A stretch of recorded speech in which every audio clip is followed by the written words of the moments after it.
All right, guys, I appreciate everybody showing up today, Monday. Understand this has been a long time coming. It's a win for law enforcement. Talking about 8 years, countless man hours investigating the murder of a prominent Longview citizen, Ron Horaney. We're here to finally talk about bringing these guys to justice.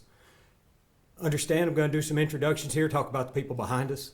When we get done and conclude the press conference today, they are going to answer a few questions. Two things about those questions, just keep them short and brief. Remember, we got members of the family here, so be sensitive and respectful with your questions. And two, understand that this case still has to go before the justice system, so I know y'all got a lot of questions. Understand that we may not be able to answer them today. All right, first behind me, I got Sheriff Maxie Serliano, Sheriff of Gregg County. Got John Moore, the Electric District Attorney of Gregg County. Nick Castle, Lieutenant, Department of Public Safety, Texas Rangers. Chief Anthony Boone, Longview Police Department. Lieutenant David Falco, Gregg County Sheriff's Office, Lieutenant, Criminal Investigations Division. Investigator Tyler Myers, Gregg County Sheriff's Office, Criminal Investigation Division. Texas Ranger Michael Golden and Texas Ranger Josh Jenkins. My name is Craig Harrington. I'm Chief Deputy, Gregg County Sheriff's Office. So without further ado, I'd introduce our Sheriff, Gregg County Sheriff Maxie Serliano. Thank you, Chief. Good afternoon. I know that many of y'all were involved in reporting last week. We did not release a lot of information. You may be disappointed to know that we're not going to release a whole lot more today, but John Moore, our district attorney, will address you after my remarks, and then we'll take a few questions to determine whether or not we're in a position to answer those.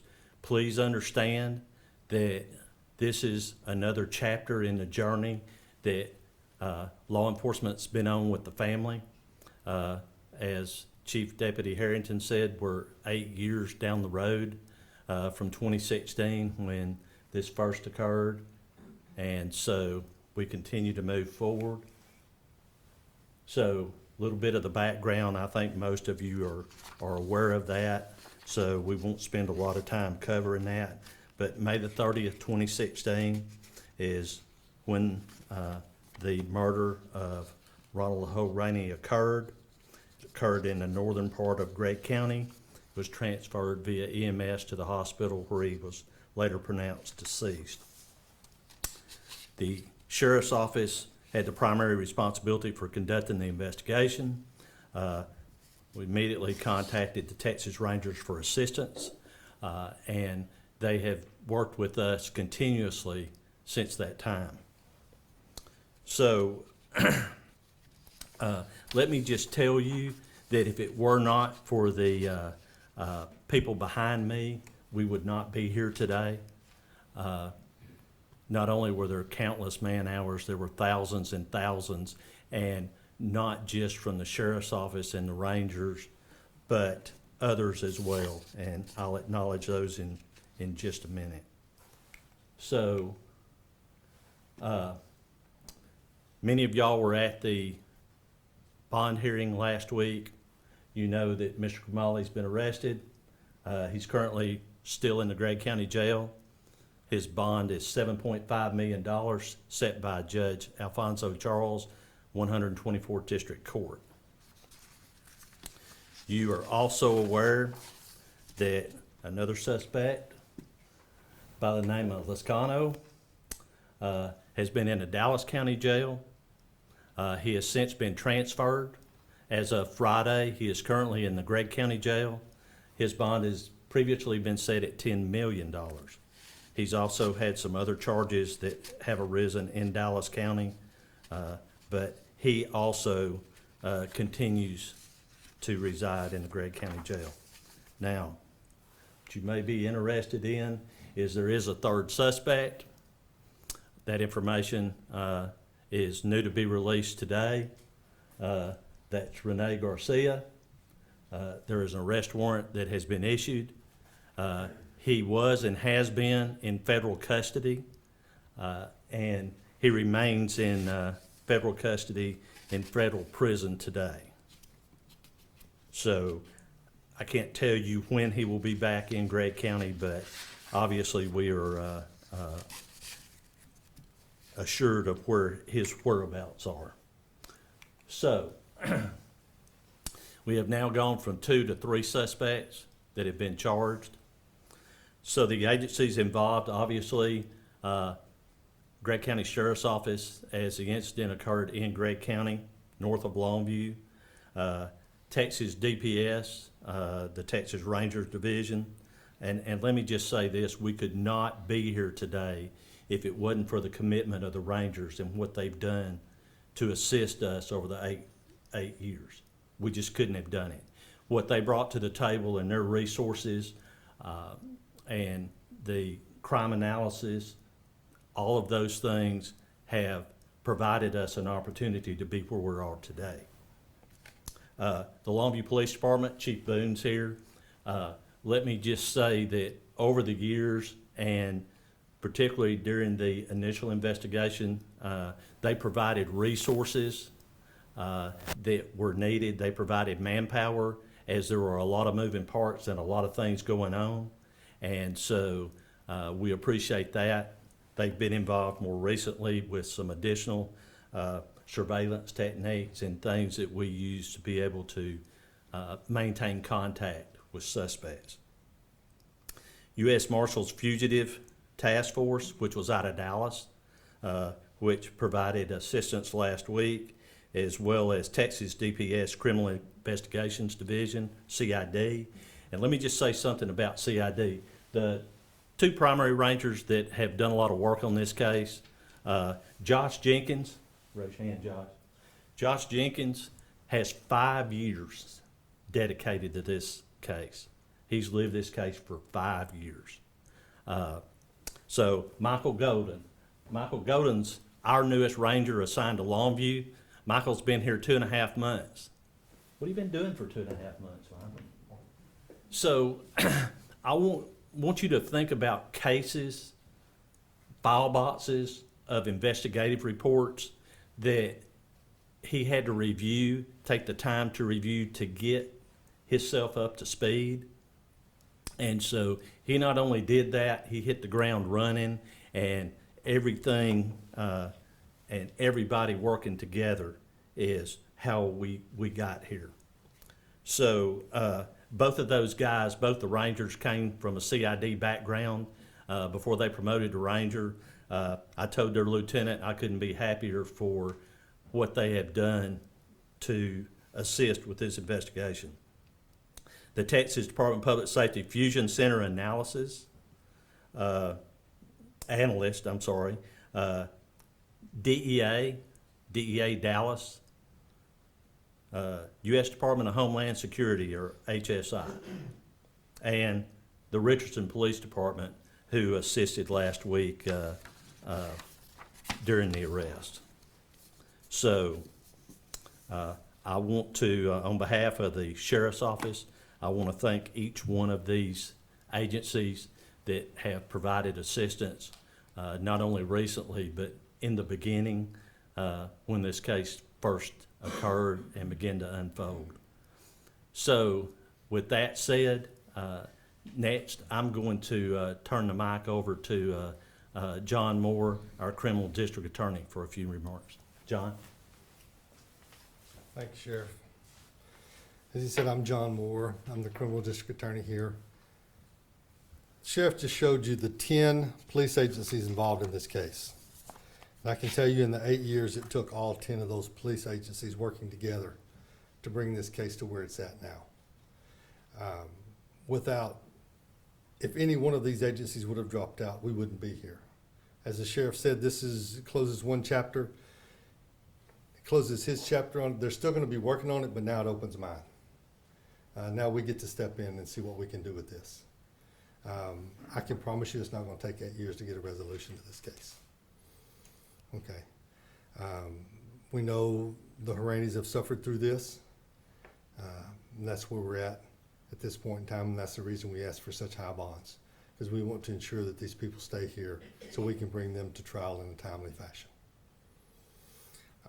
Obviously, I can't get into the facts of this case. I believe what the sheriff has told you and what was released last week are going to be about the only facts you're going to get out of us. I suspect strongly that there will be a gag order in place, if not this afternoon, tomorrow, because we don't want any problems with this case. So we're going to try to limit what gets out before we can go to trial, because that's where we want to do our speaking, is during the trial of this case, not before. All right. Thank y'all very much. I know the sheriff said that you can ask some questions, and we will try to answer those questions. I believe the family, Jonathan wants to come up and say something to everyone.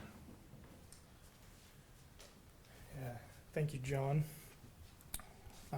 Good afternoon. My name is Jonathan Horaney.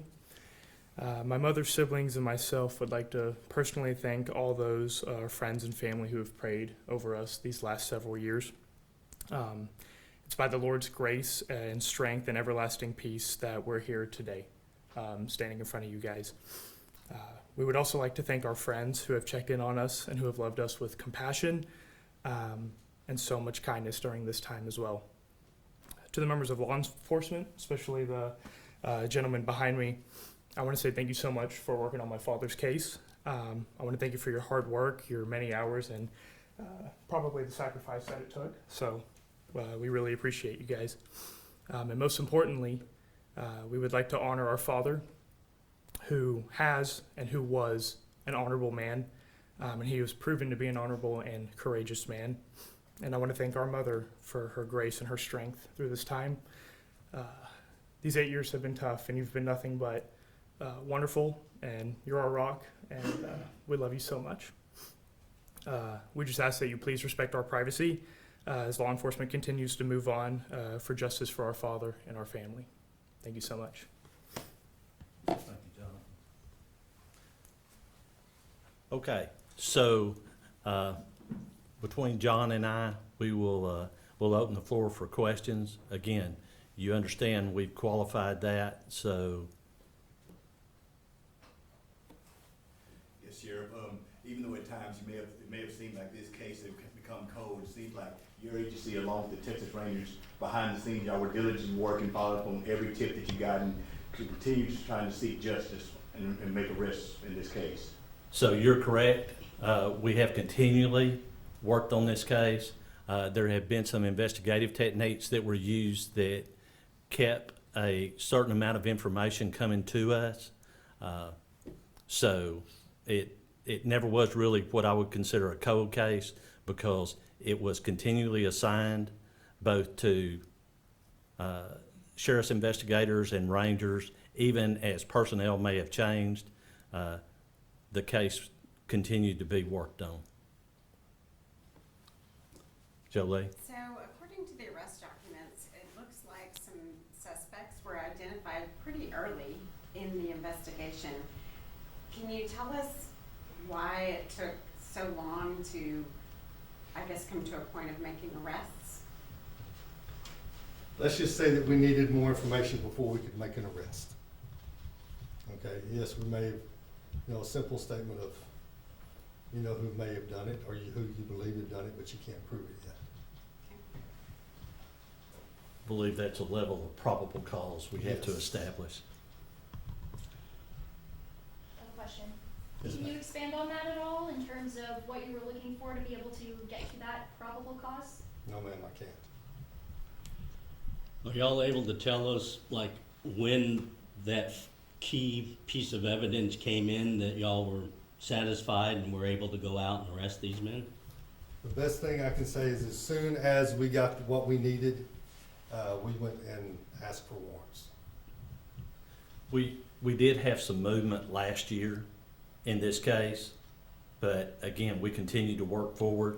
I can tell you that law enforcement and John and his staff had meetings where the room was full of law enforcement and lawyers trying to work through the situation. Yes. Can you tell us anything about the behavior of the suspects when they were arrested? No, ma'am, because I wasn't there. I don't know the sheriff was there either. I'll just say they were arrested without incident. are any of the suspects cooperating with the investigation? At this point in time, that's one of those questions that we can't answer. Yes, Julie? So, I'm not sure that every homicide gets this kind of response. You know, the Texas Rangers and DEA and things like that. I'm curious if there is something about this case that maybe elevated it to something else, to other things being involved. So since we had so many law enforcement agencies involved, I'll just say this. We are gonna use whatever resource we have available to get to the end, which means to establish probable cause, to arrest the suspects that have committed the crime, and that's what we did in this case. In many cases, we have multiple law enforcement agencies involved, and you just may not see them at a press conference like we're having today. But more times than not, any murder that we investigate, then we're gonna ask the Rangers to assist, and then when they assist, that's gonna open a whole array of resources that the state then makes available to the local law enforcement agencies. And I, for one, am certainly glad that they do that, and I draw on it every time that we get an opportunity to. Can you give us a little bit more information about the suspect that y'all revealed today, how he's connected or what? Is he from this area? At this point in time, we can't go into who he is or what he is or anything of that nature. I can tell you he's in a federal pen in Seagoville, Texas. That's what I can tell you. Sheriff, do y'all suspect any more arrests coming in the near future? So, as you've heard, this is a very sensitive case. We continue to move forward with information that we have, so I'll leave it at that for now. But we're confident where we're at today, but we continue to move forward. Can you give us any information on why Garcia is in federal custody? He has, all I know is he has outstanding charges out of the Northern District of Texas. Do you know what those charges are? I believe they're some kind of possession of controlled substance. So was he in custody before the last week or so, or has he been in federal custody for a while? He's been in custody for a while. Jolie? What exactly is he being charged with? Well, you heard John, not exactly sure the exact charge, but it's drug related. I'm sorry, for this case.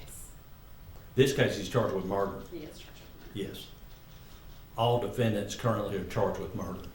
Yes, that's true. What kind of sentences are these three facing possibly? Anywhere from 5 to 99 years of life at this time, up to a $10,000 fine.